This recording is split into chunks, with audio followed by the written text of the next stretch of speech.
All right, so this is WHistory number 14. It's been a while, so we're back though, and it's getting close to summer. Yeah, we're all still here. The world's still going around, or whatever. And today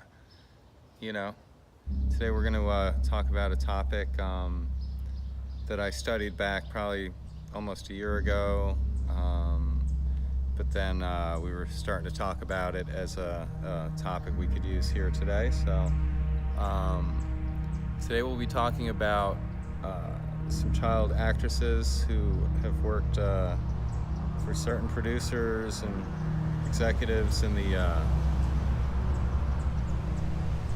entertainment industry, which has come under fire with all the Me Too movement accusations against what seems like hundreds of people now. There probably are at least that, because it started with Bill Cosby, and then it's moved through many of the people in charge of things in Hollywood and the entertainment industry. So this fits in with that, and I think it's actually coming more to light now because of the events that have happened in the past year or so. So that's actually good for us to do this now. If I had done an episode about this in the past, it wouldn't have really made as much sense because people would question it. But now it's harder to question it when you know it was basically the way it was, or is still probably for some people. But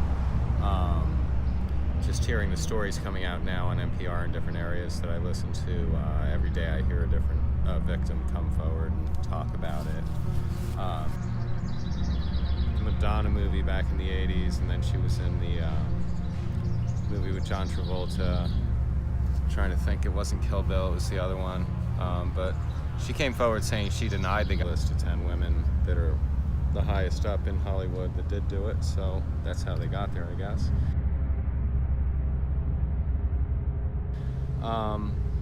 So anyway, today's topic will be talking about Dan Schneider from the Nickelodeon shows and the child actresses he worked with, including Amanda Bynes as a main character here, and then on shows like All That, The Amanda Show, Zoe 101, iCarly, all those shows. I don't know all the names of them because I didn't really get to see a lot of them because my kids got older, and I don't watch Nickelodeon, but when they were around, it would always be on. So anyway, you can look through some stuff. We'll probably put a few images in on this video to show you some of the odd scenes that happened during these shows that were had a lot of sexual innuendo and whatnot in it. But to see someone like Amanda, her career get kind of cut short after she did, I think, a couple movies after the Amanda Show. One of them was like about a soccer team, and she played two characters, like the brother and the sister. Like, she played a boy and a girl in that movie. And then she might have done one other movie, and then maybe a couple TV shows where she was either appeared in it or had, a leading role. And then all of a sudden, she really got nothing. She actually got offered like just like a cameo in some movie, which is odd to go from like the starring lead person to the cameo person in the matter of a year. So I'm assuming some things went down between Dan Schneider and her, possibly, and I know her father was a target of some things. But as you dig deeper into it, she mentions having a chip in her head, which makes you start thinking MK Ultra kind of stuff. And when you think MK Ultra, Hollywood comes up, and also youth comes up, because MK Ultra was more of a youth thing where they went and started programming children into these patsies for different crimes and events that would happen over the last 20-30 years. And they're still doing it, obviously. The school shootings are all younger people that have been programmed. But when she starts talking about a chip in her head out of nowhere, and then they're like, oh, well, she's bipolar. They give reasons. I know many bipolar people, and some of them I've seen really on the far end of the spectrum of bipolarism is pretty disturbing. But they never talk about chips in their head. It would be things that were apparent to them in their view that they would get hung up on. Like, this one guy would not stop talking about the sun one day when I talked to him, and he was on a bipolar rant. And then my other friend, he does things like buys things and starts new careers over like a 3-day period where he gets really under the bipolar side where he's more manic. And then he'll come out of that and be like, oh my God, I just spent $4,000 and applied for 3 jobs and a bunch of people ordered cakes for me. And it's like, that's the kind of thing that bipolarism does, not thinking there's a chip in your head. You don't think there's a chip in your head unless there's actually probably a chip in your head. So is she being partially controlled? I would say so, definitely. You know, something happened to her that really just sheared where she was and put her into a place where she's now considered crazy, you know, sitting in a Starbucks bathroom tweeting nonsense or whatever.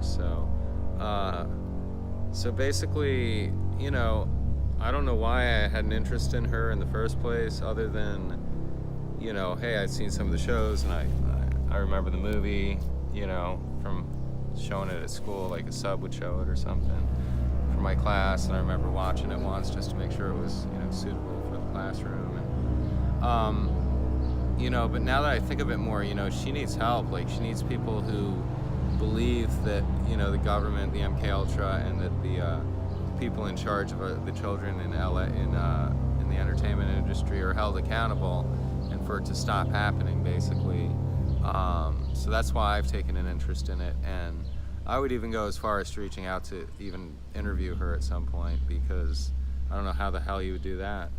She's probably being, like, you know, manipulated as we speak, you know, to not be out there squawking about stuff, or any of the other girls that have been on Vine or different things, throwing Vines out there with these kind of incoherent rants about Schneider, you know.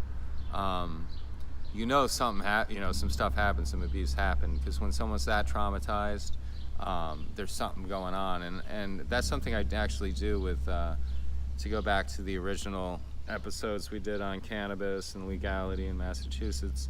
I use oil to help people who've suffered through trauma. I use the cannabis oil to help heal their TBIs in their brain. You know, the brain cells can regenerate and renew, and you can work through it by talking. Like, I'm working with a girl now who had a lot of trauma and has gone to alcohol to deal with it, and I'm trying to help her get off the alcohol using the oil, and then also talk through the problems and find out where she can change her thoughts. And the oil can help regenerate the brains, and also new neural pathways can be created to take their thought patterns away from it, because that's what I did for myself after going through some stuff.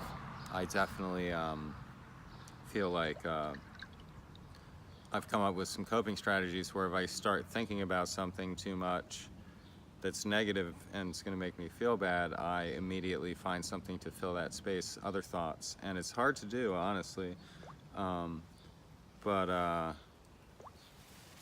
You know, these people have definitely suffered these kinds of traumas, so I feel like they could be reached out to and helped. And their stories could, you know, come out in a coherent way where you can say, oh, you know, they've healed themselves and now they're ready to actually talk about things, because in the state they're in now, it's just like they're babbling crazy people. So the majority of the people out there don't even notice that something's going on like this. And that's been the problem all along. For the older women who were abused, you know, by executives in the entertainment industry, you know, they're coping with it too as mature people. But, you know, when you're 10, 11 years old going into these shows and Disney, I've heard all kinds of stuff about Disneyland. If you listen to Ground Zero with Clyde Lewis, you'll hear, just go back through some episodes, this stuff about programming and using the Disneyland out in California as a kind of sex trafficking thing. You know, there's all kinds of, it's out there. It's just like, it's either the general public just doesn't want to deal with it right now, because maybe there's so many other things going on that gets left by the wayside somehow. But in my view, I think if you nip these problems now and just get rid of it altogether, it would change the world in a way.